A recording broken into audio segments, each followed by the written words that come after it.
माता की जय, गौ माता की जय, गौ माता की जय। ಎಲ್ಲಿಯವರೆಗೂ ಹೋರಾಟ, ಭಾರತ್ ಮಾತಾ. ಅಕ್ರಮ ಭೂಸ್ವಾಧೀನ ಆದೇಶವನ್ನ ಖಂಡಿಸಿ ರೈತರಿಂದ ಬೃಹತ್ ಪ್ರತಿಭಟನಾ ಬೈಕ್ ಜಾಥಾವನ್ನ ಹಮ್ಮಿಕೊಳ್ಳಲಾಗಿತ್ತು. ಆನೇಕಲ್ ಕೆಐಡಿಬಿ ಸಂಸ್ಥೆಯು ಆನೇಕಲ್ ತಾಲೂಕಿನ ಕೃಷಿ ಭೂಮಿಗಳ ಮೇಲೆ ಹೊರಡಿಸಿರುವ ಅಕ್ರಮ ಭೂಸ್ವಾಧೀನ ಆದೇಶವನ್ನ ಖಂಡಿಸಿ ಇಂದು ಆನೇಕಲ್ ತಾಲೂಕು ಭೂ ಸ್ವಾಧೀನ ವಿರೋಧಿ ಹೋರಾಟ ಸಮಿತಿ ಹಾಗೂ ಸರ್ಜಾಪುರ ಹೋಬಳಿಯ ರೈತರಿಂದ ಬೃಹತ್ ಪ್ರತಿಭಟನಾ ಬೈಕ್ ಜಾಥಾವನ್ನ ಹಮ್ಮಿಕೊಳ್ಳಲಾಗಿತ್ತು. ಇನ್ನು ಕೊಮ್ಮಸಂದ್ರ ಗ್ರಾಮದ ಬಳಿ ಇರುವ ಬಯಲು ಬಸವೇಶ್ವರ ದೇವಾಲಯದಿಂದ ಬೃಹತ್ ಬೈಕ್ ಜಾಥಾ ಪ್ರಾರಂಭಗೊಂಡು ನಂತರ ಚಂದಾಪುರ ಮಾರ್ಗವಾಗಿ ಆನೇಕಲ್ ಪಟ್ಟಣ ತಲುಪಿತು.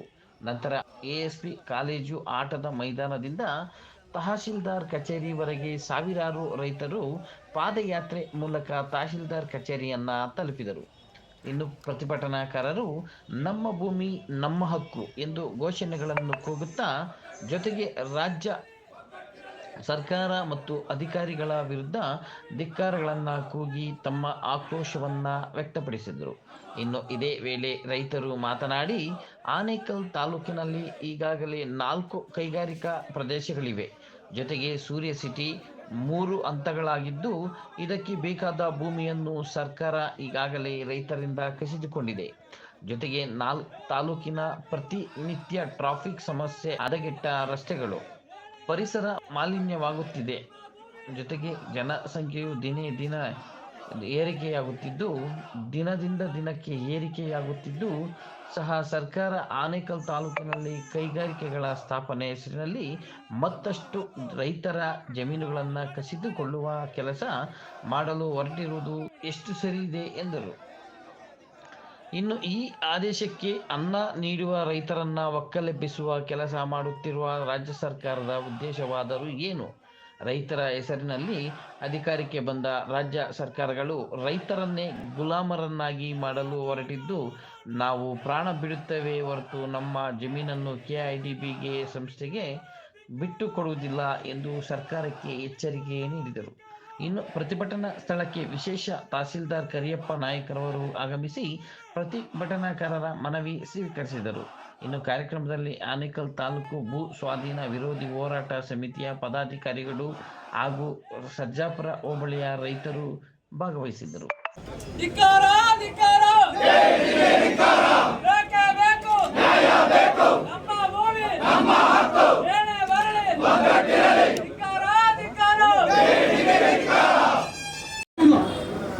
ಮುಖ್ಯಮಂತ್ರಿ ಮಾಜಿ ಮುಖ್ಯಮಂತ್ರಿ ಇದ್ದಂತೆ ಅವನೇನೋ ಕಾನೂನು ಮಾಡಿಬಿಟ್ಟಂತೆ. ಅದನ್ನ ಬದಲಾವಣೆ ಮಾಡೋಕೆ ಇರತಕ್ಕಂಥ ರಾಜ್ಯ ಸರ್ಕಾರಕ್ಕೆ ಯೋಗ್ಯತೆ ಇಲ್ಲ. ಸಿದ್ದರಾಮಯ್ಯನವರು ಕೇಳ್ತಾ ಇದ್ದೀನಿ, ಸಿದ್ದರಾಮಯ್ಯನವರೇ, ನೀವು ಒಬ್ಬ ರೈತ ಹೋರಾಟಗಾರನ ಶಿಷ್ಯನಾಗಿದ್ದೀರಿ. ಅದು ನಮ್ಮ ಪ್ರೊಫೆಸರ್ ನಂಜುಂಡಸ್ವಾಮಿ ಅವರ ಶಿಷ್ಯನಾಗಿ ಅವರ ಮಾರ್ಗದರ್ಶನದಿಂದ ನೀವು ಮುಂದೆ ಬಂದ್ರಿ. ನಿಮಗಾದ್ರೂ ಜ್ಞಾನ ಇಲ್ಲವೇ? ನೀವು ಕೆಐಡಿಬಿ ಸಂಸ್ಥೆಯಲ್ಲಿ, ಬೇರೆ ಅಕ್ವಿಷನ್ ಸಂಸ್ಥೆಗಳಲ್ಲಿ ಒಬ್ಬ ರೈತನಿಗೆ ಪ್ರಾತಿನಿಧ್ಯ ಇಲ್ಲ.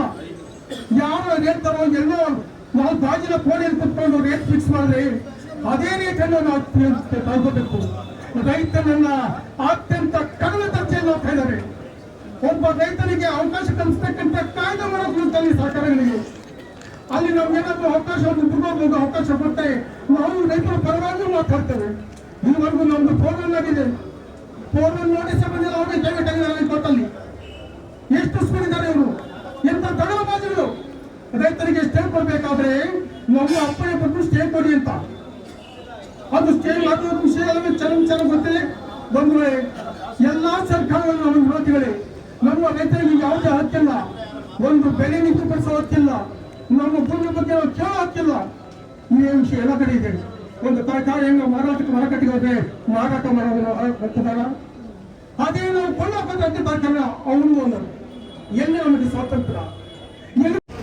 ಆನೇಕಲ್ ತಾಲೂಕು ಸುಳ್ಕೊಂಡೆ ಬೆಂಗಳೂರು ಪೂರ್ವ ತಾಲೂಕು ಸೇರಿಸಿ 3,000 ಎಕರೆ ಮಾಡಬೇಕು ಅಂತ ಹೇಳಿ ನ್ಯೂಸ್ ಬಂತು. ವಿಜಯವಾಡ ಗೊತ್ತಿಲ್ಲ, 19 ಜನ ಹೋಗಿದ್ದಾರೆ. ಇದಾದ್ಮೇಲೆ ಏನಾಗ್ತಾ ಇದೆ ಅಂತ ನಾವು ಸ್ವಲ್ಪ ಯೋಚನೆ ಮಾಡಬೇಕು. ಮಾತಾಡ್ಬೋದಾ? ಇದು ನಮ್ಮ ಎಸ್ನಾಕ್ವಿಜೇಷನ್ ಅಂತ ಲೆಕ್ಕ ಹಾಕ್ಬೇಕಾದ್ರೆ ನಮ್ಮ ಗೊತ್ತಿರೋರು ಯಾರಾದ್ರು ಅವರಿಗೆ ನಾವು ನಿವೇಶನತೆ ದೊಡ್ಡ ಫ್ಯಾಕ್ಟರಿ ಕಂಪನಿ ಮಾಡಿದೀವ? ಮಾಡಿಲ್ಲ. ಅದಾದ್ಮೇಲೆ ವಿನ್ಸಂದ್ರ ಆಯ್ತಾ, ಭೂಮಸಂದ್ರ, ಜಿಗಣಿ, ಹತ್ತಿ ಬೆಲೆ ತಹಸೀಲ್ದಾರ್ ಬಂದು ಮನೆ ಕಟ್ಬಿಟ್ರೆ ಒಯ್ದಾರಲ್ವಾ? ಆಮೇಲೆ ಮಾಡೋದು ನಾವು ನಮ್ಮ ಸಮಸ್ಯೆ ಹಿಂಗೆ ಆಯ್ತು. ನನ್ನ ಪಕ್ಷದವರೇ ತಹಸೀಲ್ದಾರ್ ಇದ್ದಕ್ಕೆ ನಾವು ಜವಾಬ್ದಾರ, ತಹಸೀಲ್ದಾರ್ ಇಲ್ಲ ಅಂದ್ರೆ ನಾವು ಜವಾಬ್ದಾರಲ್ಲ, ಅವ್ರು ಬೇಜವಾಬ್ದಾರಿದ್ದಾನ. ಒಂದಷ್ಟು ನಮ್ಮ ಅವರ ಅಹವಾಲನ್ನ ಕೇಳಿಸ್ಕೊಳ್ಳೋಣ ಅಂತ ಸೌಜನ್ಯದಿಂದ ಇರ್ತಕ್ಕಂಥ ಅಧಿಕಾರಿ ನಮ್ಮ ತಾಲೂಕಲ್ಲಿದ್ದಾರೆ. ಇದು ಅರ್ಥ, ಇದು ಯಾರಿಗೆ ಗೌರವ? ಅವ್ರಿಗೆ ಅಗೌರವ. ಯಾರು ರೈತರು ಮುಂದೆ ಬಂದು ಆತಂಕವಾಗಿ ಬಂದಿದ್ದಾರೆ, ಅವ್ರು ಮಾತಾಡ್ಬೇಕು, ನಾನು ಅಟೆಂಡ್ ಮಾಡ್ಬೇಕು ಅಂತ ಪ್ರಜ್ಞೆ ಬೇಕಾಗಿತ್ತು. ಅವ್ರ ಮೇಲೆ ಇರ್ತಕ್ಕಂಥ ಅಧಿಕಾರಿಗೆ ಮಾಹಿತಿ ಇಲ್ವಾ? ಪೊಲೀಸ್ ಇಲಾಖೆಗೆ ಮಾಹಿತಿ ಇಲ್ವಾ? ನಮ್ಮ ಜನಪ್ರತಿನಿಧಿಗಳಿಗೆ ಇರ್ಬೇಕಾಗಿತ್ತು. ನೋಡಪ್ಪ, ನಮ್ ಜನ ಹೋಗ್ತಾರೆ, ತಾಲೂಕು ಏನೋ ಕಾರ್ಯಕ್ರಮ ಹಾಕೊಂಡಿದ್ದಾರೆ, ಹಾಕೊಂಡು ಹೋಗಿ ತಹಸೀಲ್ದಾರ್ನ ಅಲ್ಲಿ ಕಳಿಸ್ಬೇಕು, ಅವ್ರು ಮಾತಾಡ್ಬೇಕು ಅನ್ನೋ ಸೌಜನ್ಯ ಅವ್ರಿಗೆ ಇರ್ಬೇಕಾಗಿತ್ತು. ಯಾರಿಗೂ ಇಲ್ಲ. ಯಾಕಿಲ್ಲ ಅಂದ್ರೆ ನಾವ್ಯಾರು ಲೆಕ್ಕಕ್ಕಿಲ್ಲ ಅವ್ರಿಗೆ. ಯಾಕೆ ಲೆಕ್ಕಕ್ಕಿಲ್ಲ? ನಾವು ಓಟ್ ಹಾಕಿದ್ರೆ ಒಂದೇ ಹಾಕ್ತಾರೆ ಅಂತ ಕೆಲವ್ರು ಗೆಲ್ತಾರೆ. ಲಾಸ್ಟಿಗೆ ಏನಪ್ಪ ಪಾಯಿಂಟ್? ಓಟ್ ತಗೊಂಡು ಒಂದ್ಸಾರಿ ಅಧಿಕಾರ ತಗೊಂಡ್ರೆ ಮುಗೀತು, ಕಾಸು ಕೊಟ್ಬಿಟ್ಟು ಒಂದ್ಸಾರಿ ಪೋಷಣೆ ತಗೊಂಡ್ರೆ ಮುಗೀತು ಅನ್ನೋ ಕಾಲದಲ್ಲಿ ನಾವಿದ್ದೀವಿ. ಇಲ್ಲ, ನಾವು ಏನೇನೋ ಮಾತಾಡ್ತಾ ಇದೀವಿ, ಏನೇನೋ ನಮ್ಮ ಮಾತಂತ ಏನೇನೋ ಇರ್ತಿದೆ, ಆದ್ರೆ ಏನ್ ಆಗ್ತಾ ಇದೆ ಅನ್ನೋದು ಮುಖ್ಯ ಅಲ್ಲಪ್ಪ. ಇಲ್ಲಿ ನೋಡಿ ಅಕ್ವಿಜೇಷನ್ ಆಯ್ತು. ಇವಾಗ ಪ್ರೆಸೆಂಟ್ ಇರೋದು ನಮ್ಮ ಮುಂದೆ ಗೊತ್ತಾ 11 ಇತ್ತು. ಯಾಕೆ ಇಷ್ಟು ಜನ ಸೇರಿದ್ದಾರೆ? ಪ್ರಾಮಾಣಿಕವಾಗಿ ಮಾತಾಡ್ಬೇಕು. ಇಲ್ಲಿ ನನಗೆ ಯಾವ ಮೂಲಕೂ ಇಲ್ಲ, ನಾನು ನೇರ ಮಾತಾಡ್ತೀನಿ. ನನ್ನ ಬೈಕೊಳ್ಳೋರೆ ಜಾಸ್ತಿ ಜನ, ಸುಮ್ಮನೆ ಮಾತಾಡ್ತೇನೆ ಅಂತ ನಿಲ್ಸಿದ್ರು ನನ್ನ. ನಮ್ಮ ಬೈಕೊಳ್ಳೋರೆ ಜಾಸ್ತಿ ಜನ, ನೇರ ಮಾತಾಡ್ಬೇಕಾದ್ರೂ ಮನಸಾಕ್ಷಿಯಿಂದ ಮಾತಾಡ್ಬೇಕು. 11 ಮೋಸೋದಿನ ವಿಚಾರ ಇಲ್ಲಿ ಯಾರಿಗೂ ಬೇಗ ಫ್ಲಾಶ್ ಆಗಲಿಲ್ಲ. ಇಲ್ಲಿ ಏನು ಒಂದು 15-20 ದಿವಸದಿಂದ ವಾಟ್ಸಾಪ್ಗಳಲ್ಲಿ ಓಡಾಡ್ತು, ಒಂದು 3,000 ಎಕರೆ ಎಕ್ಸ್ಪ್ಲೇನೇಷನ್ ಮಾಡ್ತೀವಿ ಅಂತ. ನಿಜ ಹೇಳಿ, ಹೌದಾ ಇಲ್ವಾ?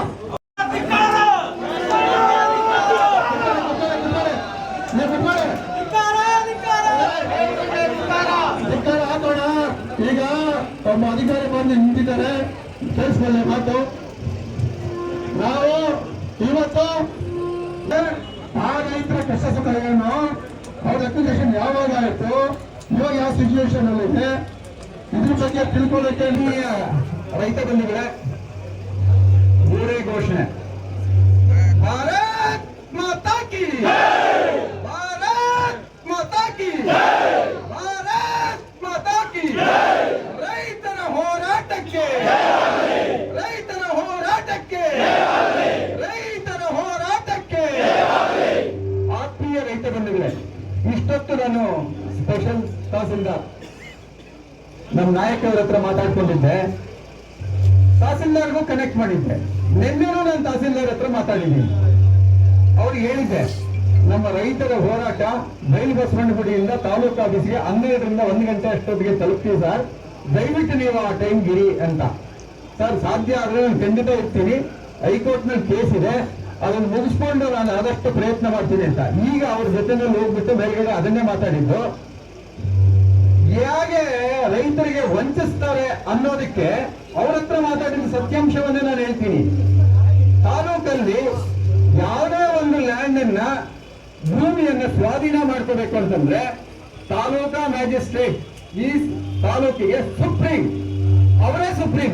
ಫಸ್ಟ್ ಅವ್ರ ಹತ್ರ ಪ್ರಿಲಿಮಿನರಿ ಅಭಿಪ್ರಾಯ ಪಡ್ಕೋಬೇಕು, ರೈತರ ಅಭಿಪ್ರಾಯ ಪಡ್ಕೋಬೇಕು, ಸಭೆಗಳು ಮಾಡ್ಕೋಬೇಕು.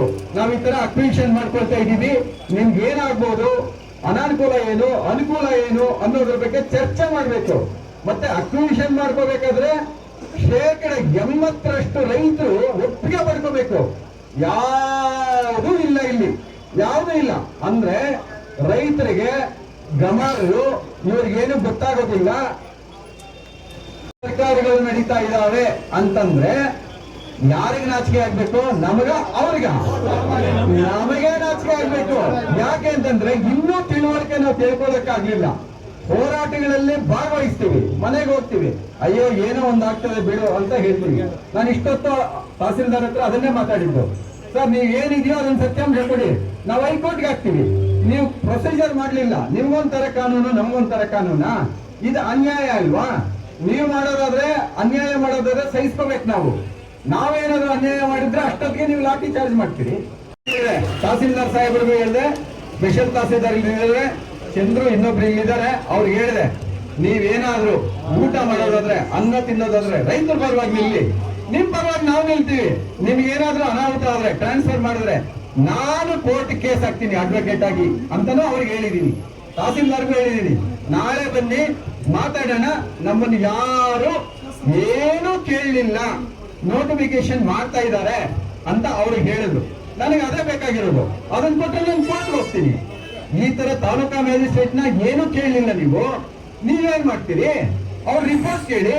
ಅಕ್ವಿಷನ್ ಮಾಡ್ಕೊಳ್ಳೋದ್ರಿಂದ ಜನಕ್ಕೆ ಅನುಕೂಲನಾ ಅನಾನುಕೂಲನಾ? ಈಗಾಗಲೇ ಟ್ರಾಫಿಕ್ ಜಾಮ್ ಆಗ್ತಾ ಇದೆ. ಪೊಲ್ಯೂಷನ್ ವಾಟರ್ 2000 ಅಡಿ ನಾವು ಒಳಗಡೆ ಹೋಗ್ಬೇಕು, ನೀರು ಕುಡಿಬೇಕು ಅಂತಂದ್ರೆ ಕಂಟ್ಯಾಮಿನೇಟೆಡ್ ವಾಟರ್ ಕುಡಿತಾ ಇದ್ದೀವಿ. ಹಾಸ್ಪಿಟ್ಲ್ಗಳು ತುಂಬಬೇಕು. ಆದ್ರೂ ಈಗ ನಾವು ಮನವಿ ಕೊಡ್ತಾ ಇದ್ದೀವಿ. ಏನು, ನೀವು ಇಂಡಸ್ಟ್ರೀಸ್ ಮಾಡೋದ್ರಿಂದ ನಮ್ಗೆ ಏನು ಅನಾಹುತ ಆಗುತ್ತೆ, ತೊಂದರೆ ಏನಾಗುತ್ತೆ? ನಾವ್ ಎಲ್ಲಿ ಹೋಗ್ಬೇಕು? ಭಿಕ್ಷುಕರಾಗಿ ಮಾಡ್ಬಿಡ್ತೀರಿ? ಖಂಡಿತ ಅದ್ ಮಾಡ್ಬೇಡಿ, ಬೇಡ ನಮ್ಗೆ. ನಾವು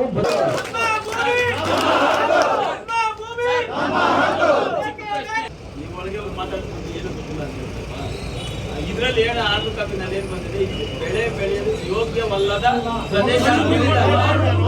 ತಹಸೀಲ್ದಾರ್ ಹತ್ರನೇ ಮಾತಾಡಿದ್ವಿ, ಸ್ಪೆಷಲ್ ತಹಸೀಲ್ದಾರ್ ಹತ್ರನೇ ಮಾತಾಡಿದ್ವಿ. ನಾನು ಎಂಡಾರ್ಸ್ಮೆಂಟ್ ಕೊಡೋದಕ್ಕೆ ತಯಾರಿದ್ದೀವಿ. ನಾವು ಕೊಟ್ಟಿಲ್ಲ, ರೈತರೇ ಅವರು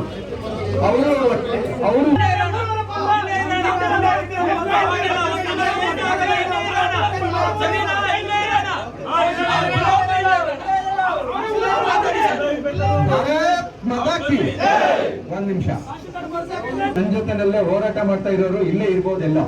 ಸರ್, ಫಸ್ಟ್ ದಿವಸ 600 ಜನ ಬಂದ್ರು, ಅದಾದ್ಮೇಲೆ 300 ಜನ ಬಂದ್ರು. ಒಂದ್ ನಿಮಿಷ, ನೀವು ಹಾಗೆ ಮಾಡಬೇಡಿ ಅಂತ ನಾನು ಹೇಳ್ತಾ ಇರೋದು. ದುಡುಕ್ಬೇಡಿ, ಮಾತಾಡೋಣ, ಹೋರಾಟ ಮಾಡೋಣ.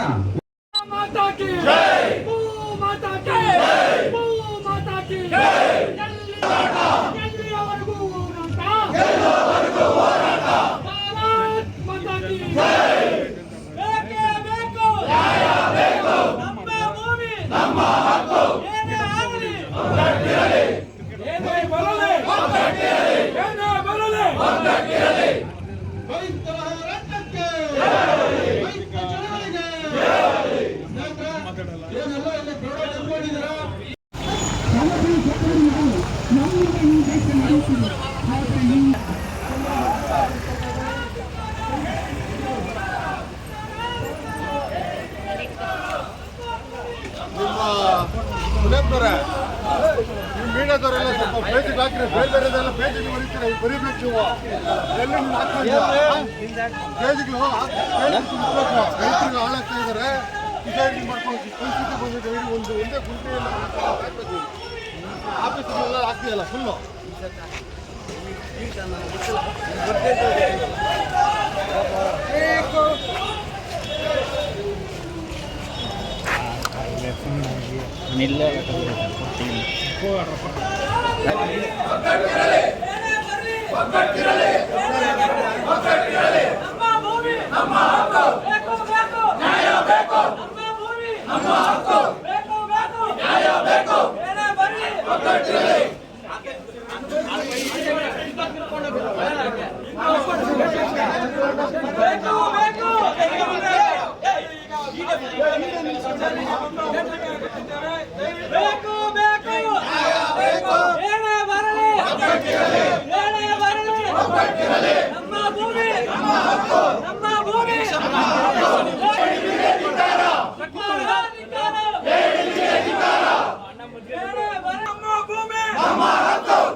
ಧಿಕ್ಕಾರ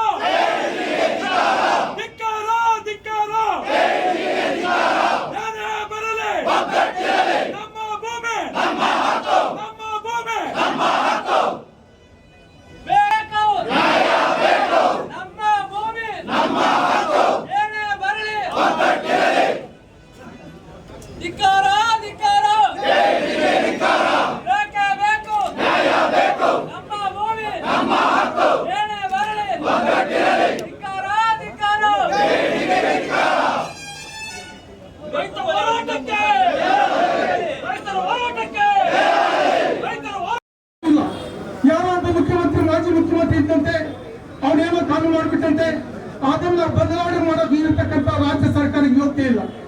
ಸಿದ್ದರಾಮಯ್ಯ ಅವರು ಕೇಳ್ತಾ ಇದ್ದೀನಿ, ಸಿದ್ದರಾಮಯ್ಯ ಅವರೇ, ನೀವು ಒಬ್ಬ ರೈತ ಹೋರಾಟಗಾರನ ಶಿಷ್ಯನಾಗಿದ್ದೀರಿ. ಅದು ನಮ್ಮ ಪ್ರೊಫೆಸರ್ ನಂಜುಂಡಸ್ವಾಮಿ ಅವರ ಶಿಷ್ಯರಾಗಿ ಅವರ ಮಾರ್ಗದರ್ಶನದಿಂದ ನೀವು ಮುಂದೆ ಬಂದ್ರಿ. ನಿಮಗಾದ್ರೂ ಜ್ಞಾನ ಇಲ್ಲವೇ? ನೀವು KTB ಸಂಸ್ಥೆಯಲ್ಲಿ, ಬೇರೆ ಅಕ್ವಿಷನ್ ಸಂಸ್ಥೆಗಳಲ್ಲಿ ಒಬ್ಬ ರೈತನಿಗೆ ಪ್ರಾತಿನಿಧ್ಯ ಇಲ್ಲ. ಯಾರು ಹೇಳ್ತಾರೋ ಎಲ್ಲೋ ನಾವು ಗಾಜಿನ ಕೋಣೆಯಲ್ಲಿ ಕುತ್ಕೊಂಡು ರೇಟ್ ಫಿಕ್ಸ್ ಮಾಡಿದ್ರೆ ಅದೇ ರೇಟನ್ನು ನಾವು ತಗೋಬೇಕು. ರೈತನನ್ನ ಅತ್ಯಂತ ಕಡಿಮೆ ದರ್ಜೆಯಲ್ಲಿ ಹೋಗ್ತಾ ಇದ್ದಾರೆ. ಒಬ್ಬ ರೈತನಿಗೆ ಅವಕಾಶ ಕಲ್ಪಿಸ್ತಕ್ಕಂಥ ಕಾಯ್ದೆ ಮಾಡೋದು ಸರ್ಕಾರಗಳಿಗೆ. ಅಲ್ಲಿ ನಮ್ಗೇನಾದ್ರೂ ಅವಕಾಶ ಬಿಡ್ಬೋದು, ಅವಕಾಶ ಕೊಟ್ಟೆ ನಾವು ರೈತರ ಪರವಾಗಿ ಮಾತಾಡ್ತೇವೆ. ಇದುವರೆಗೂ ನಮ್ದು ಫೋನ್ ಆಗಿದೆ, ಫೋನ್ ನೋಟಿಸ್ ಬಂದಿಲ್ಲ. ಅವ್ರಿಗೆ ಕೈಬಿಟ್ಟು ಆಗಿದ್ದಾರೆ ಕೋರ್ಟಲ್ಲಿ. ಎಷ್ಟು ಸ್ಪೀಡ್ ಇದ್ದಾರೆ ಇವರು, ಎಂತ ದಡವಾಜಿಗಳು. ರೈತರಿಗೆ ಸ್ಟೇ ಕೊಡ್ಬೇಕಾದ್ರೆ ನಮ್ಮ ಅಪ್ಪಣೆ ಕೊಟ್ಟು ಸ್ಟೇ ಕೊಡಿ ಅಂತ. ಅದು ಸ್ಟೇ ಮಾಡುವ ವಿಷಯ ಚೆನ್ನಾಗಿ ಗೊತ್ತಿದೆ ಬಂದ್ರೆ ಎಲ್ಲಾ ಸರ್ಕಾರಗಳು ನಮ್ಮ ವಿರೋಧಿಗಳೇ. ನಮ್ಮ ರೈತರಿಗೆ ಯಾವುದೇ ಹಕ್ಕಿಲ್ಲ, ಒಂದು ಬೆಲೆ ನಿಗದಿಪಡಿಸೋ ಹಕ್ಕಿಲ್ಲ, ನಮ್ಮ ಭೂಮಿ ಬಗ್ಗೆ ನಾವು ಕೇಳೋ ಹಕ್ಕಿಲ್ಲ. ಈ ವಿಷಯ ಎಲ್ಲ ಕಡೆ ಇದೆ. ಒಂದು ತರಕಾರಿ ಹೆಂಗ ಮಾರಾಟಕ್ಕೆ ಹೋದ್ರೆ ಮಾರಾಟ ಮಾಡೋದು ಗೊತ್ತದಲ್ಲ, ಅದೇ ನಾವು ಕೊಳ್ಳೋಕೆ ತರಕಾರಿ ಅವನು ಒಂದು ಎಲ್ಲಿ ನಮಗೆ ಸ್ವಾತಂತ್ರ್ಯ ಎಲ್ಲಿ ಬಂದಿದ್ದೇವೆ. ಇದು ರಾಜ್ಯದಲ್ಲಿ ಎಷ್ಟು ಜನ ಸಮಸ್ಯೆ, ಅದರಲ್ಲಿ ನಮ್ದು ನಮ್ಮ ಗೊತ್ತಿರೋರು ಯಾರಾದ್ರು ಅವರಲ್ಲಿ ನಾವು ನಿವೇಶನ ಫ್ಯಾಕ್ಟರಿ ಕಂಪನಿ ಮಾಡಿದ್ದೇವ? ಮಾಡಿಲ್ಲ. ಅದಾದ್ಮೇಲೆ ವಿನ್ಸಂದ್ರ ಆಯ್ತಾ, ಭೂಮಸಂದ್ರ, ಜಿಗಣಿ, ಹತ್ತಿ ಬೆಲೆ, ಹಣೆಕಾಳು ತಾಲೂಕು, ಸುಳ್ಕೊಂಡೆ, ಬೆಂಗಳೂರು ಪೂರ್ವ ತಾಲೂಕು ಸೇರಿಸಿ 3,000 ಎಕರೆ ಮಾಡಬೇಕು ಅಂತ ಹೇಳಿ ನ್ಯೂಸ್ ಬಂತು. ವಿಜಯ ಸುಳ್ಳು ಗೊತ್ತಿಲ್ಲ, 19 ಜನ ಹೋಗಿದ್ದಾರೆ. ಇದಾದ್ಮೇಲೆ ಏನಾಗ್ತಾ ಇದೆ ಅಂತ ನಾವು ಸ್ವಲ್ಪ ಯೋಚನೆ ಮಾಡ್ಬೇಕು. ಮಾತಾಡ್ಬೋದಾ? ಇದು ನಮ್ಮ ಎಷ್ಟನೇ ಅಕ್ವಿಜೇಷನ್ ಅಂತ ಲೆಕ್ಕ ಹಾಕ್ಬೇಕಾದ್ರೆ ತಹಶೀಲ್ದಾರ್ ಬಂದು ಮನವಿ ಕೊಟ್ಬಿಟ್ರೆ ಒಯ್ದನಲ್ವಾ, ಆಮೇಲೆ ಮಾಡೋದು ನಾವು ನಮ್ಮ ಸಮಸ್ಯೆ ಹಿಂಗೆ ಆಯ್ತು. ನನ್ನ ತಪ್ಪಿಲ್ಲಬೇಡಿ, ಅದು ತಹಶೀಲ್ದಾರ್ ಇದ್ದಕ್ಕೆ ನಾವು ಜವಾಬ್ದಾರ. ತಹಶೀಲ್ದಾರ್ ಇಲ್ಲ ಅಂದ್ರೆ ನಾವು ಜವಾಬ್ದಾರಲ್ಲ, ಅವ್ರು ಬೇಜವಾಬ್ದಾರಿತನ. ಒಂದಷ್ಟು ನಮ್ಮ ಅವರ ಅಹವಾಲನ್ನ ಕೇಳಿಸ್ಕೊಳ್ಳೋಣ ಅಂತ ಸೌಜನ್ಯ ಇಲ್ಲದೆ ಇರ್ತಕ್ಕಂಥ ಅಧಿಕಾರಿ ನಮ್ಮ ತಾಲೂಕಲ್ಲಿದ್ದಾರೆ. ಇದು ಅರ್ಥ, ಇದು ಯಾರಿಗೆ ಗೌರವ? ಅವ್ರಿಗೆ ಅಗೌರವ. ಯಾರು ರೈತರು ಮುಂದೆ ಬಂದು ಆತಂಕವಾಗಿ ಬಂದಿದ್ದಾರೆ, ಅವ್ರು ಮಾತಾಡ್ಬೇಕು, ನಾನು ಅಟೆಂಡ್ ಮಾಡಬೇಕು ಅಂತ ಪ್ರಜ್ಞೆ ಬೇಕಾಗಿತ್ತು. ಅವ್ರ ಮೇಲೆ ಇರ್ತಕ್ಕಂಥ ಅಧಿಕಾರಿಗೆ ಮಾಹಿತಿ ಇಲ್ವಾ? ಪೊಲೀಸ್ ಇಲಾಖೆಗೆ ಮಾಹಿತಿ ಇಲ್ವಾ? ನಮ್ಮ ಜನಪ್ರತಿನಿಧಿಗಳಿಗೆ ಇರ್ಬೇಕಾಗಿತ್ತು. ನೋಡಪ್ಪ, ನಮ್ ಜನ ಹೋಗ್ತಾರೆ, ತಾಲೂಕು ಏನೋ ಕಾರ್ಯಕ್ರಮ ಹಾಕೊಂಡಿದ್ದಾರೆ, ಹಾಕೊಂಡು ಹೋಗಿ ತಹಶೀಲ್ದಾರ್ನ ಅಲ್ಲಿ ಕಳಿಸ್ಬೇಕು, ಅವ್ರು ಮಾತಾಡ್ಬೇಕು ಅನ್ನೋ ಸೌಜನ್ಯ ಅವ್ರಿಗೆ ಇರ್ಬೇಕಾಗಿತ್ತು. ಯಾರಿಗೂ ಇಲ್ಲ. ಯಾಕಿಲ್ಲ ಅಂದ್ರೆ ನಾವ್ಯಾರು ಲೆಕ್ಕಕ್ಕಿಲ್ಲ ಅವ್ರಿಗೆ. ಯಾಕೆ ಲೆಕ್ಕಕ್ಕಿಲ್ಲ? ನಾವು ಓಟ್ ಹಾಕಿದ್ರೆ ಒಂದೇ, ಹಾಕಿದ್ರೆ ಒಂದೇ, ಗೆಲ್ಲೋರು ಗೆದ್ದೇ ಗೆಲ್ತಾರೆ. ಲಾಸ್ಟಿಗೆ ಏನಪ್ಪ ಪಾಯಿಂಟ್? ಓಟ್ ತಗೊಂಡು ಒಂದ್ಸಾರಿ ಅಧಿಕಾರ ತಗೊಂಡ್ರೆ ಮುಗೀತು, ಕಾಸು ಕೊಟ್ಬಿಟ್ಟು ಒಂದ್ಸಾರಿ ಪೋಷನ್ ತಗೊಂಡ್ರೆ ಮುಗೀತು ಅನ್ನೋ ಕಾಲದಲ್ಲಿ ನಾವಿದ್ದೀವಿ. ಇಲ್ಲ ನಾವು ಏನೇನೋ ಮಾತಾಡ್ತಾ ಇದೀವಿ, ಏನೇನೋ ನಮ್ಮ ಮಾತಂತ ಏನೇನೋ ಇರ್ತಿದೆ, ಆದ್ರೆ ಏನ್ ಆಗ್ತಾ ಇದೆ ಅನ್ನೋದು ಮುಖ್ಯ ಅಲ್ಲಪ್ಪ. ಇನ್ನೂರು ಅಕ್ವಿಜೇಷನ್ ಆಯ್ತು. ಇವಾಗ ಪ್ರೆಸೆಂಟ್ ಇರೋದು ನಮ್ಮ ಮುಂದೆ ಗೊತ್ತಾ 12 ಇತ್ತು. ಯಾಕೆ ಇಷ್ಟು ಜನ ಸೇರಿದ್ದಾರೆ? ಪ್ರಾಮಾಣಿಕವಾಗಿ ಮಾತಾಡ್ಬೇಕು. ಇಲ್ಲಿ ನನಗೆ ಯಾವ ಮೂಲಕೂ ಇಲ್ಲ, ನಾನು ನೇರ ಮಾತಾಡ್ತೀನಿ. ನನ್ನ ಬೈಕೊಳ್ಳೋರೆ ಜಾಸ್ತಿ ಜನ, ಸುಮ್ಮನೆ ಮಾತಾಡ್ತೇನೆ ಅಂತ ನಿಲ್ಸಿದ್ರು ನನ್ನ. ನಿಮ್ಮ ಬೈಕೊಳ್ಳೋರೆ ಜಾಸ್ತಿ ಜನ, ನೇರ ಮಾತಾಡ್ಬೇಕಾದ್ರು ಮನಸಾಕ್ಷಿಯಿಂದ ಮಾತಾಡ್ಬೇಕು. 12 ಮೋಸೋದಿನ ವಿಚಾರ ಇಲ್ಲಿ ಯಾರಿಗೂ ಬೇಕಾ ಫ್ಲಾಶ್ ಆಗ್ಲಿಲ್ಲ. ಇಲ್ಲಿ ಏನು ಒಂದು 15-20 ದಿನ ವಾಟ್ಸಾಪ್ಗಳಲ್ಲಿ ಓಡಾಡ್ತು, ಒಂದು 3,000 ಎಕರೆ ಅಕ್ವಿಜೇಷನ್ ಮಾಡ್ತೀವಿ ಅಂತ. ನಿಜವಾಗಿ ಹೌದಾ ಇಲ್ವಾ?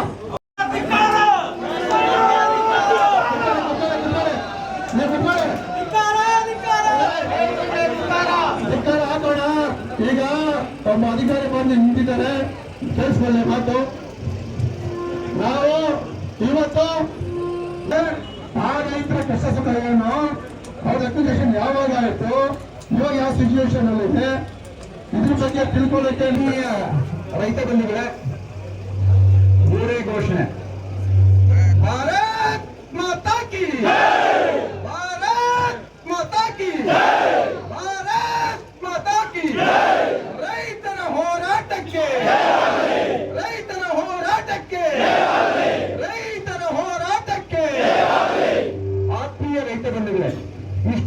ನಾನು ಸ್ಪೆಷಲ್ ತಹಸೀಲ್ದಾರ್ ನಮ್ಮ ನಾಯಕರ ಹತ್ರ ಮಾತಾಡ್ಕೊಂಡಿದ್ದೆ, ತಹಸೀಲ್ದಾರ್ಗೂ ಕನೆಕ್ಟ್ ಮಾಡಿದ್ದೆ. ನಿನ್ನೆನೂ ನಾನು ತಹಸೀಲ್ದಾರ್ ಹತ್ರ ಮಾತಾಡಿದ್ದೀನಿ.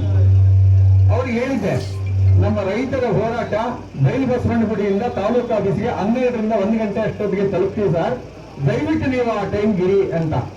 ಸರ್ ಸಾಧ್ಯ ಆದ್ರೆ ನಾನು ಖಂಡಿತ ಇರ್ತೀನಿ, ಹೈಕೋರ್ಟ್ ನಲ್ಲಿ ಕೇಸ್ ಇದೆ, ಅದನ್ನು ಮುಗಿಸ್ಕೊಂಡು ನಾನು ಆದಷ್ಟು ಪ್ರಯತ್ನ ಮಾಡ್ತೀನಿ ಅಂತ. ಈಗ ಅವ್ರ ಜೊತೆನಲ್ಲಿ ಹೋಗ್ಬಿಟ್ಟು ಮೇಲ್ಗಡೆ ಅದನ್ನೇ ಮಾತಾಡಿದ್ದು. ಹೇಗೆ ರೈತರಿಗೆ ವಂಚಿಸ್ತಾರೆ ಅನ್ನೋದಕ್ಕೆ ಅವ್ರ ಹತ್ರ ಮಾತಾಡಿದ ಸತ್ಯಾಂಶವನ್ನೇ ನಾನು ಹೇಳ್ತೀನಿ. ತಾಲೂಕಲ್ಲಿ ಯಾವುದೇ ಒಂದು ಲ್ಯಾಂಡ್ ಅನ್ನ ಭೂಮಿಯನ್ನ ಸ್ವಾಧೀನ ಮಾಡ್ಕೋಬೇಕು ಅಂತಂದ್ರೆ ತಾಲೂಕಾ ಮ್ಯಾಜಿಸ್ಟ್ರೇಟ್ ಈ ತಾಲೂಕಿಗೆ ಸುಪ್ರೀಂ, ಅವರೇ ಸುಪ್ರೀಂ. ಫಸ್ಟ್ ಅವ್ರ ಹತ್ರ ಪ್ರಿಲಿಮಿನರಿ ಅಭಿಪ್ರಾಯ ಪಡ್ಕೋಬೇಕು, ರೈತರ ಅಭಿಪ್ರಾಯ ಪಡ್ಕೋಬೇಕು, ಸಭೆಗಳು ಮಾಡ್ಕೋಬೇಕು. ನಾವ್ ಈ ತರ ಅಕ್ವಿಷನ್ ಮಾಡ್ಕೊಳ್ತಾ ಇದ್ದೀವಿ, ನಿಮ್ಗೆ ಏನಾಗ್ಬೋದು, ಅನಾನುಕೂಲ ಏನು ಅನುಕೂಲ ಏನು ಅನ್ನೋದ್ರ ಬಗ್ಗೆ ಚರ್ಚೆ ಮಾಡ್ಬೇಕು. ಮತ್ತೆ ಅಕ್ವಿಷನ್ ಮಾಡ್ಕೋಬೇಕಾದ್ರೆ 80% ರೈತರು ಒಪ್ಪಿಗೆ ಪಡ್ಕೋಬೇಕು. ಯಾವುದೂ ಇಲ್ಲ ಇಲ್ಲಿ, ಯಾವುದೂ ಇಲ್ಲ ಅಂದ್ರೆ ರೈತರಿಗೆ ಗಮರು ಇವ್ರಿಗೇನು ಗೊತ್ತಾಗೋದಿಲ್ಲ. ಸರ್ಕಾರಗಳು ನಡೀತಾ ಇದಾವೆ ಅಂತಂದ್ರೆ ಯಾರಿಗೆ ನಾಚಿಕೆ ಆಗ್ಬೇಕು? ನಮಗ ಅವ್ರಿಗ? ನಮಗೆ ನಾಚಿಕೆ ಆಗ್ಬೇಕು. ಯಾಕೆ ಅಂತಂದ್ರೆ ಇನ್ನೂ ತಿಳುವಳಿಕೆ ನಾವು ತಿಳ್ಕೊಳ್ಳೋಕ್ಕಾಗ್ಲಿಲ್ಲ. ಹೋರಾಟಗಳಲ್ಲಿ ಭಾಗವಹಿಸ್ತೀವಿ, ಮನೆಗೆ ಹೋಗ್ತೀವಿ, ಅಯ್ಯೋ ಏನೋ ಒಂದಾಗ್ತದೆ ಬಿಡು ಅಂತ ಹೇಳ್ತೀವಿ. ನಾನು ಇಷ್ಟೊತ್ತು ತಹಸೀಲ್ದಾರ್ ಹತ್ರ ಅದನ್ನೇ ಮಾತಾಡಿದ್ದು. ಸರ್ ನೀವು ಏನಿದೆಯೋ ಅದನ್ನ ಸತ್ಯಾಂಶ ಕೊಡಿ, ನಾವು ಹೈಕೋರ್ಟ್ಗೆ ಹಾಕ್ತೀವಿ. ನೀವು ಪ್ರೊಸೀಜರ್ ಮಾಡ್ಲಿಲ್ಲ, ನಿಮ್ಗೊಂಥರ ಕಾನೂನು ನಮ್ಗೊಂಥರ ಕಾನೂನಾ? ಇದು ಅನ್ಯಾಯ ಅಲ್ವಾ? ನೀವು ಮಾಡೋದಾದ್ರೆ ಅನ್ಯಾಯ ಮಾಡೋದಾದ್ರೆ ಸಹಿಸ್ಕೋಬೇಕು. ನಾವೇನಾದ್ರೂ ಅನ್ಯಾಯ ಮಾಡಿದ್ರೆ ಅಷ್ಟೊತ್ತಿಗೆ ನೀವು ಲಾಠಿ ಚಾರ್ಜ್ ಮಾಡ್ತೀರಿ. ತಹಸೀಲ್ದಾರ್ ಸಾಹೇಬ್ರಿಗೂ ಹೇಳಿದೆ, ಸ್ಪೆಷಲ್ ತಹಸೀಲ್ದಾರ್ ಹೇಳಿದ್ರೆ, ಚಂದ್ರು ಇನ್ನೊಬ್ರು ಇಲ್ಲಿದ್ದಾರೆ, ಅವ್ರಿಗೆ ಹೇಳಿದೆ, ನೀವೇನಾದ್ರೂ ಊಟ ಮಾಡೋದಾದ್ರೆ ಅನ್ನ ತಿನ್ನೋದಾದ್ರೆ ರೈತರ ಪರವಾಗಿ ನಿಲ್ಲಿ, ನಿಮ್ ಪರವಾಗಿ ನಾವು ನಿಲ್ತೀವಿ. ನಿಮ್ಗೆ ಏನಾದ್ರೂ ಅನಾಹುತ ಆದ್ರೆ ಟ್ರಾನ್ಸ್ಫರ್ ಮಾಡಿದ್ರೆ ನಾನು ಕೋರ್ಟ್ ಕೇಸ್ ಹಾಕ್ತೀನಿ ಅಡ್ವೊಕೇಟ್ ಆಗಿ ಅಂತಾನೂ ಅವ್ರಿಗೆ ಹೇಳಿದೀನಿ, ತಹಸೀಲ್ದಾರ್ಗೂ ಹೇಳಿದೀನಿ. ನಾಳೆ ಬನ್ನಿ ಮಾತಾಡೋಣ. ನಮ್ಮನ್ನು ಯಾರು ಏನು ಕೇಳಲಿಲ್ಲ, ನೋಟಿಫಿಕೇಶನ್ ಮಾಡ್ತಾ ಇದ್ದಾರೆ ಅಂತ ಅವ್ರಿಗೆ ಹೇಳಿದ್ರು. ನನಗೆ ಅದೇ ಬೇಕಾಗಿರೋದು, ಅದನ್ನ ಕೊಟ್ಟರೆ ನಾನು ಕೋರ್ಟ್ಗೆ ಹೋಗ್ತೀನಿ. ಈ ತರ ತಾಲೂಕಾ ಮ್ಯಾಜಿಸ್ಟ್ರೇಟ್ ನ ಏನು ಕೇಳಲಿಲ್ಲ ನೀವೇನ್ ಮಾಡ್ತೀರಿ? ಅವ್ರ ರಿಪೋರ್ಟ್ ಕೇಳಿ. ಅಕ್ವಿಷನ್ ಮಾಡ್ಕೊಳ್ಳೋದ್ರಿಂದ ಜನಕ್ಕೆ ಅನುಕೂಲನಾ ಅನಾನುಕೂಲನಾ? ಈಗಾಗಲೇ ಟ್ರಾಫಿಕ್ ಜಾಮ್ ಆಗ್ತಾ ಇದೆ. ಪೊಲ್ಯೂಷನ್ ವಾಟರ್ 2000 ಆಗಿ ನಾವು ಒಳಗಡೆ ಹೋಗ್ಬೇಕು, ನೀರು ಕುಡಿಬೇಕು ಅಂತಂದ್ರೆ ಕಂಟ್ಯಾಮಿನೇಟೆಡ್ ವಾಟರ್ ಕುಡಿತಾ ಇದ್ದೀವಿ, ಹಾಸ್ಪಿಟ್ಲ್ಗಳು ತುಂಬಬೇಕು. ಆದ್ರೂ ಈಗ ನಾವು ಮನವಿ ಕೊಡ್ತಾ ಇದ್ದೀವಿ ಏನು, ನೀವು ಇಂಡಸ್ಟ್ರೀಸ್ ಮಾಡೋದ್ರಿಂದ ನಮ್ಗೆ ಏನು ಅನಾಹುತ ಆಗುತ್ತೆ, ತೊಂದರೆ ಏನಾಗುತ್ತೆ, ನಾವ್ ಎಲ್ಲಿ ಹೋಗ್ಬೇಕು? ಭಿಕ್ಷುಕರಾಗಿ ಮಾಡ್ಬೇಕಿರಿ, ಖಂಡಿತ ಅದ್ ಮಾಡ್ಬೇಡಿ, ಬೇಡ ನಮ್ಗೆ. ನಾವು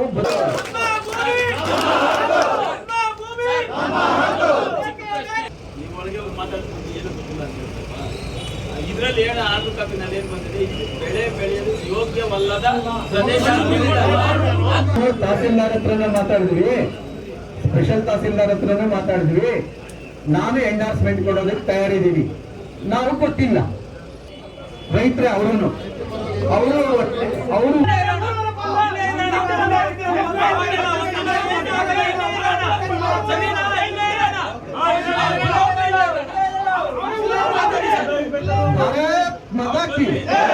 ಒಂದ್ ನಿಮಿಷ, ನನ್ನ ಜೊತೆನಲ್ಲೇ ಹೋರಾಟ ಮಾಡ್ತಾ ಇರೋರು ಇಲ್ಲೇ ಇರ್ಬೋದೆಲ್ಲ. ಸರ್ ಫಸ್ಟ್ ದಿವಸ 600 ಜನ ಬಂದ್ರು, ಅದಾದ್ಮೇಲೆ 300 ಜನ ಬಂದ್ರು. ಒಂದ್ ನಿಮಿಷ, ನೀವು ಹಾಗೆ ಮಾಡಬೇಡಿ ಅಂತ ನಾನು ಹೇಳ್ತಾ ಇರೋದು. ದುಡುಕ್ಬೇಡಿ, ಮಾತಾಡೋಣ, ಹೋರಾಟ ಮಾಡೋಣ. ಅಂದ್ರೆ ಕಂದಾಯ ಇಲಾಖೆಯಿಂದ ನೀವು KDP ಸ್ವಾಧೀನಪಡಿಸಿಕೊಳ್ಳುವಲ್ಲಿ ಸವಿನಯ ಪ್ರಾರ್ಥನೆ. ಇವತ್ತು ತಾವೆಲ್ಲ ಬಾಬಾ ಸಾಹೇಬ್ ಅಂಬೇಡ್ಕರ್ ನೀಡಿರ್ತಕ್ಕಂಥ ಒಂದು ಹಕ್ಕನ್ನು ಕೇಳಿಕೊಂಡು ಆ ಹಕ್ಕನ್ನ ಮುಂದೆ ಇಟ್ಕೊಂಡು ಭೂಮಿ ಪಡೆಯೋದು, ಭೂಮಿ ಉಳಿಸ್ಕೊಳ್ಳೋದು ನಮ್ಮ ಹಕ್ಕು ಅನ್ನೋ ಒಂದು ಧ್ಯೇಯದ ಮೇಲೆ ಬಂದು ನೀವು ಹೋರಾಟ ಮಾಡ್ತಾ ಇದ್ದೀರಿ. ಖಂಡಿತ ನಾವು ಈ ಸಂದರ್ಭದಲ್ಲಿ ನಿಮಗೆ ಇಷ್ಟೇ ಮನವಿ ಮಾಡಿಕೊಳ್ಳೋದು, ಯಾವ ರೀತಿ ತಾವು ಶಾಂತಿ ರೀತಿಯಿಂದ ಇಲ್ಲಿವರೆಗೂ ಹೋರಾಟದಲ್ಲಿ ಪಾಲ್ಗೊಂಡ್ರೋ ಇದೇ ರೀತಿಯಲ್ಲಿ ತಾವು ಶಾಂತಿಯಲ್ಲಿದ್ರೆ ಖಂಡಿತ ನಿಮಗೆ ನಿಮ್ಮ ಹೋರಾಟ ಫಲಿಸ್ತದೆ ಅಂತ ನಾನು ಹೇಳ್ತಾ, ಈಗ ಈ ವಿಚಾರವಾಗಿ ಈಗ ನಿಮ್ಮ ಮುಖಂಡರು ಕೂಡ ಮೇಲೆ ಒಂದು 10 ಜನ ಬಂದು ನಮ್ಮ ಹತ್ರ ಮಾತಾಡಿದ್ರು.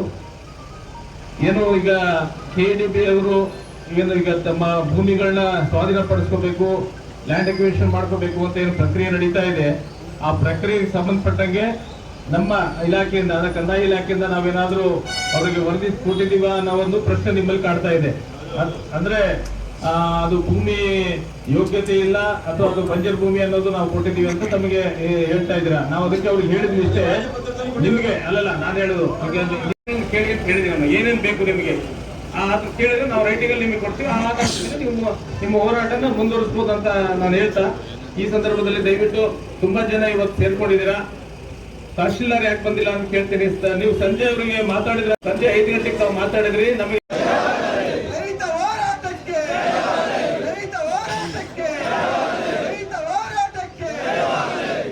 ಭಾನುವಾರ ಬೈಲ್ಬಸವನಗುಡಿ ಚೌಟ್ರಿನಲ್ಲಿ ಎಲ್ಲರೂ ಸೇರೋಣ. ತಹಸೀಲ್ದಾರ್ನು ಇನ್ವೈಟ್ ಮಾಡ್ತೀವಿ.